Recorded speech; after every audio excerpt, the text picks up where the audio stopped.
నైతిక విజయాన్ని సాధించారని తెలియజేస్తూ వారికి అభినందనలు తెలియజేస్తా ఉన్నా.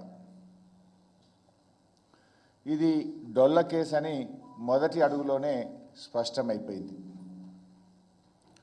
ఇకపోతే ఈరోజు రేవంత్ రెడ్డి గారు అసెంబ్లీలో ఈ అంశంపై మాట్లాడారు. నేను విషయాల్లోకి వెళ్ళే ముందు రేవంత్ రెడ్డి గారు ఎంత పచ్చి అబద్ధాలు మాట్లాడతాడు, ఎంత గోబల్స్ ప్రచారం చేస్తాడు అనడానికి ఒక ఉదాహరణ చూపించి నేను ముందుకు వెళ్తాను. రేవంత్ రెడ్డి గారు ఏం మాట్లాడినరో ముందు మీకు అసెంబ్లీలో చూపిస్తాను. అసలు మేము అడిగింది ఏంది? ఇవాళ ఈ కార్ రేసింగ్ మీద శాసనసభలో చర్చ జరపండి. చర్చ జరిగితే నిజానిజాలు సభ ద్వారా రాష్ట్ర ప్రజలకు తెలుస్తుంది. ఒకవేళ తప్పు చేస్తే మీరు వివరించండి. అది తప్పు చేయలేదు, రాష్ట్ర ప్రయోజనాల కోసం మేము చేసిన పని అని మేము వివరిస్తాం. అన్ని విషయాలు ప్రజలకు తెలవాలి, సభలో చర్చించాలని బీఆర్ఎస్ పార్టీ మొన్న స్పీకర్ గారిని కలిసి చర్చకు అవకాశం ఇవ్వమని అడిగాం. ఈరోజు కూడా శాసనసభలో అడిగాం. మరి మేము మాట్లాడతామంటే రేవంత్ రెడ్డికి అంత భయం ఎందుకు? మమ్మల్ని బయటకు పంపి సభలో మేము లేకుండా రేవంత్ రెడ్డి గారు దాని మీద చర్చించారు. మాకు చెప్పే అవకాశమే ఇవ్వలేదు. ఆ చెప్పింది కూడా ఎంత శుద్ధ అబద్ధమో ఒక్కసారి మీకు చూపిస్తాను.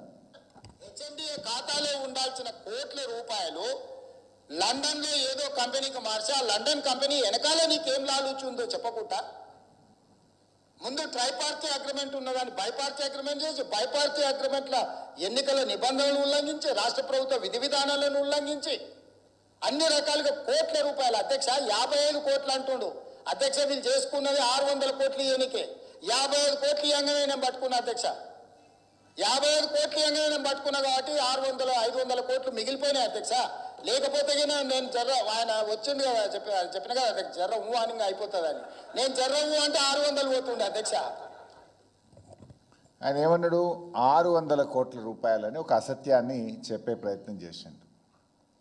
ఇది ఏబీబీ ఫార్ములా కంపెనీ మన రాష్ట్ర ప్రభుత్వ ప్రస్తుతం ఉన్న ఎంఏయుడి ప్రిన్సిపల్ సెక్రటరీ దానం కిషోర్కు రాసిన లేఖ. ఇది స్పష్టంగా ఇందులో ఉంది, నేను చదివి వినిపిస్తా. దానం కిషోర్ గారికి ఎప్పుడు రాశారు? 22 డిసెంబర్ 2023 ఈ ప్రభుత్వం వచ్చిన తర్వాత. ఇందులో ఏం రాశారు?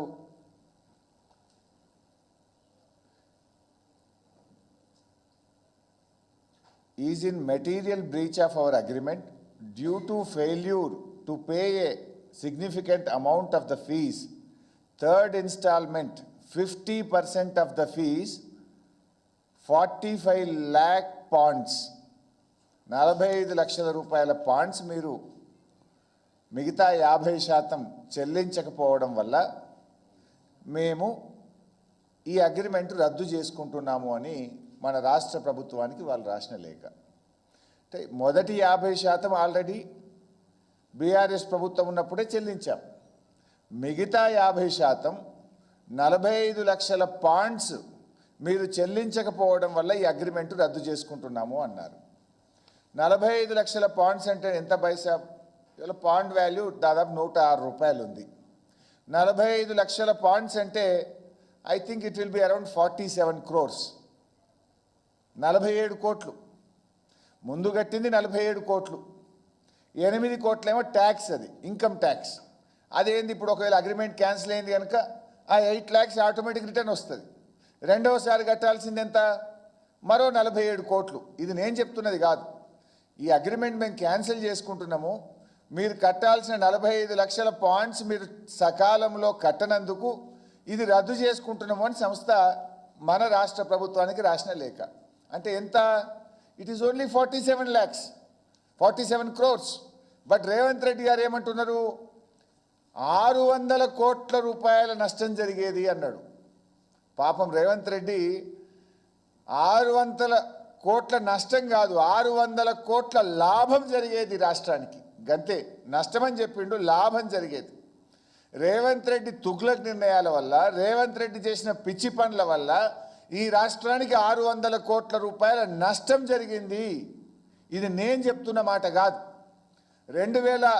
22లో రాష్ట్ర ప్రభుత్వం మొట్టమొదటిసారిగా ఫార్ములా ఈ కార్ రేసింగ్ను హైదరాబాద్లో జరిపితే ప్రపంచ